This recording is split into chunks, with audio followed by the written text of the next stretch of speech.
Hi, this is Johnny. Welcome back to my YouTube channel. Ngayon po, meron akong gustong i-share sa inyo kung paano tayo kukuha ng SSS number online. Actually, meron na po akong ginawang video tutorial about sa pagkuha ng SSS number online. Kaya lang ngayon ay nagkaroon ng updates ang SSS sa mga button sa kanilang website. Kaya marami nagre-request na gagawa tayo ulit ng bagong updates video about sa pagkuha ng SSS number online. Open your browser, then type www.sss.gov.ph. Then enter. Ito po yung official website ng sss.gov.ph. Make sure lang guys na tama yung pinasukan natin na website. Diyan sa bandang baba, hanapin nyo po yung apply for an SS number online. Ito siya. No SS number yet, get it here. So click lang natin to guys. No SS number yet, apply online. Now you can register as an SSS member through our online facility. Click here. So click natin to. Then personal record, unified multipurpose ID card application, E1 or E6. So ito yung mga step or guide nila para makakuha tayo ng SSS number.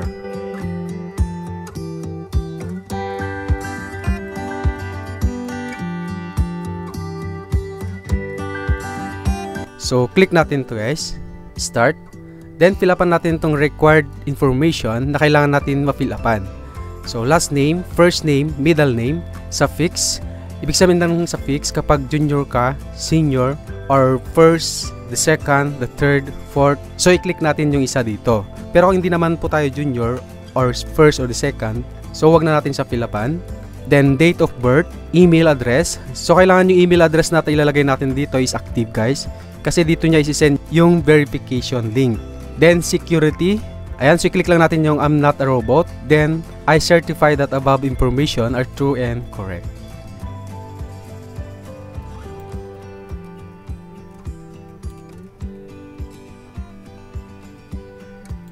After natin ma-fill upan, so i-review natin kung tama yung mga nilagay natin na information. Kung tama naman, so i-click natin yung submit. Then sabi dito, check email confirmation. So i-check natin yung email natin para maklik natin yung confirmation link. Then punta tayo sa email natin. Wala pa dito sa inbox natin. So i-check natin dito sa spam. So wala din guys. So wait natin na matanggap natin yung confirmation ng SSS. And po, so nandito na tayo sa inbox ng ating email. So mayroon nang natanggap na email from SSS. So ito na yung link. Inantay natin siya 30 minutes. Yan. So mula nung kanina nag-register tayo. So 1:10 kanina. So ibig sabihin nasa 30 minutes may get bago natin natanggap yung confirmation email. So kung kayo guys, kapag nag-fill up kayo dito sa SSS, huwag kayong magtaka pag di siya on time yung pag-send nila. Possible minsan na nade-delay. So antayin nyo lang siya within 24 hours. After 24 hours, kapag di nyo pa natanggap yung confirmation, pwede nyo ulitin ulit yung registration. Ayan. So i-click natin to. Then sabi dito, click the link below to continue with your online SS number application. So click natin to. Pero bago yun guys, sabi dito, you have 5 calendar days to complete your application before the link expires. Once the link expires, you need to submit a new application online. Once na expire na po yung link na ito, hindi na siya pwedeng gamitin, kaya pwede na tayo ulit mag-register ulit. So click natin yung link. And so nasa 20% complete. So basic information. So fill upan natin to yung mga kailangan natin ma-fill upan. Dito sa purpose of registration, so mayroon tayong 4 na pagpipilian. For employment, self-employed. Sa self-employed, kailangan natin dito i-enter yung profession or business name natin. Then estimate monthly earnings natin dito sa negosyo natin. Then pangatlo, overseas Filipino worker. Sa overseas Filipino worker naman, ilagay natin kung ano yung country saan tayo naka-assign. Then estimated monthly earnings natin. Are you applying for membership in the Flexi Fund program? Kung hindi naman tayo nag-apply ng Flexi Fund program, so piliin natin yung no.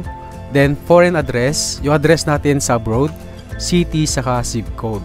Kung non-working spouse naman, kailangan natin dito enter yung SS number ng spouse natin, amount of contribution, saka yung monthly salary credit. Then after that, click natin yung next. So sa akin, ang pipiliin ko is for employment. Ayan, so nasa 40% complete na tayo. So kailangan natin ma-fill upan dito yung social status, birth of place. Then after natin ma-fill upan, click natin yung next. Ayan, so nasa 60% complete na tayo. Dito naman tayo sa beneficiaries. So sabi dito, click if father's name is unknown. Kung wala nakasulat dun sa birth certificate natin na father's name natin, is click natin tong click if father's name unknown. Pero kung mayroon naman guys, so click natin tong complete name. So ilagay natin yung father's name natin, first name, middle name, or suffix. Then dito naman sa spouse, sabi dito middle name if wife. So kung ilalagay natin dito yung wife natin, kailangan yung apelyido niya nung pagkadalaga. Yung ilalagay natin dito sa last name. Then children, ilagay natin dito yung last name, first name, saka middle name, saka yung birthday. Kung wala pa tayong anak, so wag natin siya fill-upan. Then beneficiaries other than parent, spouse, or children.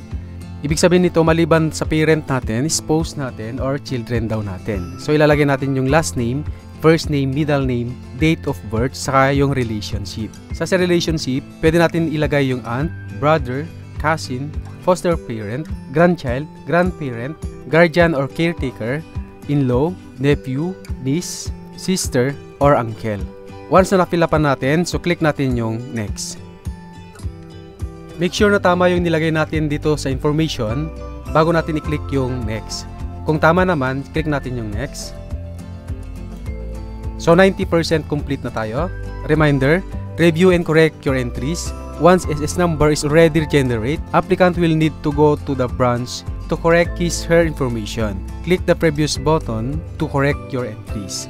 So make sure na tama yung nilagay natin dito kasi kapag nakapag-generate na tayo ng SS number natin, so hindi na natin pwedeng i-edit dito sa website. So kailangan daw pupunta na tayo dun sa branch ng SSS para makorek natin yung mga wrong information na nalagay natin.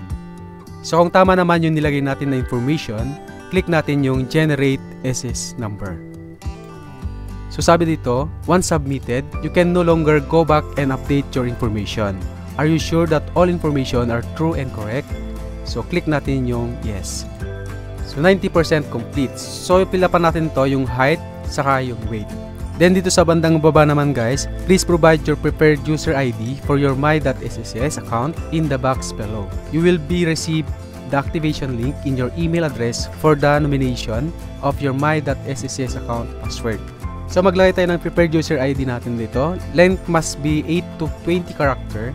First character must be alphabetic. No special character except underscore. So ito example niya guys. 1 underscore cruise 1, 2, 3, 4. So kailangan iwasan natin gumamit ng special character. So kailangan hindi natin lalagyan ng space. So halimbawa 1 De La Cruz. Then 2021. Dito sa UMID ATM application, so optional siya guys. So pwede natin hindi na siya pipilapan. So click lang natin yung proceed. Ayan, so please enter your height. Di natin napilapan yung height. Then click natin yung proceed. There's no selected preferred bank details. Do you want to continue without selecting UMID ATM application? So click natin yung yes. Then 95% complete. Upload documents. Upload required documents for tagging of SS number to application through SS Web Application app with approved supporting documents. Should you wish to upload your supporting documents later, log into your account in my.sss and under e-services, select request for members data change, simple correction, or visit the nearest SSS branch to submit the supporting documents. Please select one of the following type documents to be uploaded. So kung mayroon na tayong naka-ready na i-upload na supporting documents guys, so pwede natin pipili dito sa kahit isa dito. So pwede natin piliin birth certificate. Kung wala naman tayong birth certificate, pwedeng baptismal certificate, driver's license, passport, professional regulation commission or PRC card, seaman's book or seafarer identification and record book. So kung wala naman guys yung sa nabanggit sa una, so pwede naman tong pangatlo. Pwedeng GSIS card, ATM card with cardholder names, alien certificate of registration, bank account passbook, baptismal certificate of child, birth certificate of child. Click to view all. Ito yung mga pwede natin dadalhin kung halimbawa wala tayong birth certificate or dun sa letter B.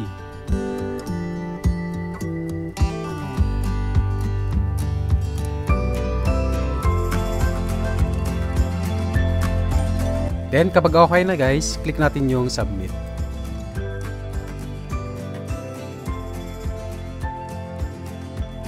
So click natin yung proceed.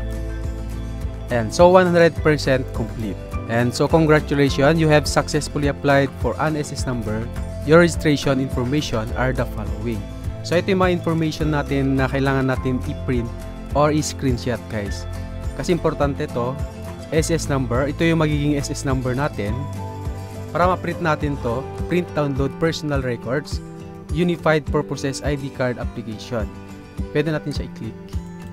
So ito na guys yung copy natin sa personal record natin dito sa SSS. So pwede natin siya i-print direct kung mayroon na tayo printer sa bahay. Kung wala naman, pwede natin siya i-download.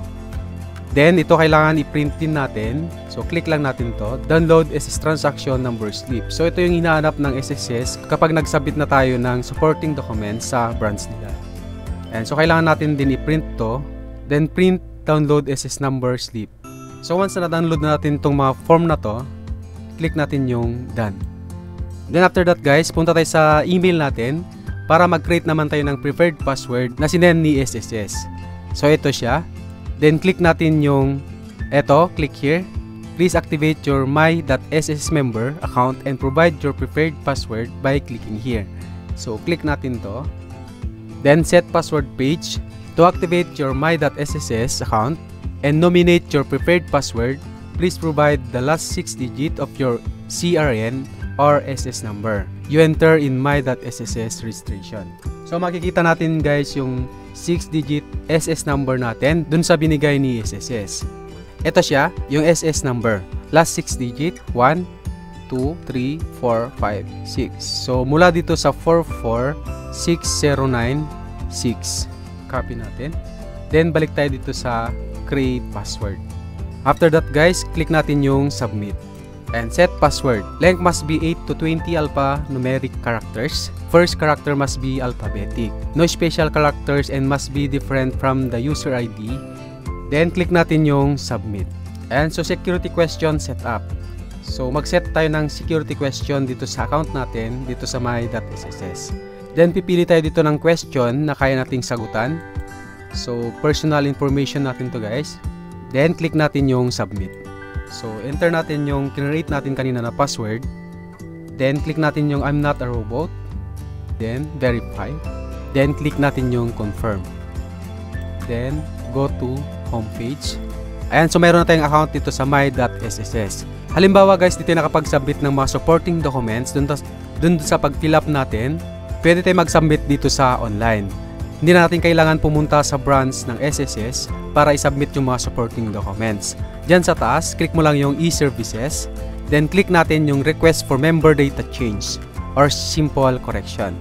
Then dito pwede na tayo mag-submit ng mga supporting documents. Then click natin yung update members record status. Click natin yung upload. So sa upload, tip ko na lang din, kailangan klaro yung pagkaka-picture natin. So mas maganda ipa-scan natin para mas malinaw yung supporting documents na ipapasa natin dito sa SSS para maiwasan natin na ma-reject yung application natin. So click natin yung upload. So halimbawa ang i-upload natin is baptismal certificate, birth certificate, driver's license, passport, professional regulation, commission or PRC card, or Seaman's book, seafarer identification, and record book. So halimbawa sa akin is birth certificate. Then kung wala naman tayong birth certificate dun dito sa nabanggit, so pwede natin itong piliin. In the absence of the above ID card and or documents, attach any two both of the correct name and at least one with date of birth. So dito dalawa yung i-upload natin na documents. Then click natin tong this is certify that all information and documents presented are true. Then after that guys, kapag nakapag-upload na tayo dito ng mga documents, click natin yung submit. Once na nakapag-submit na tayo ng supporting documents dito sa online, so hindi na natin kailangan pumunta sa branch mismo para mag-submit ng mga supporting documents na kailangan ng SSS. Para naman dun sa mga nagtatanong, halimbawa hindi natin na-download or na-print yung binigay ni SSS kanina dun sa last na registration natin. So pwede natin ma-download dito sa email. Kasi nagsisend si SSS ng PDF copy natin dito sa email address natin. Ganun lang po ang pagkuha ng SS number online. Sana nasundan nyo ang video tutorial ko at nakatulong sa inyo. Kung bago lang po kayo sa channel ko, please click the subscribe button and hit the notification bell para ma-update kayo dun sa mga bagong video na i-upload ko. Maraming salamat po and God bless. See you on the next video.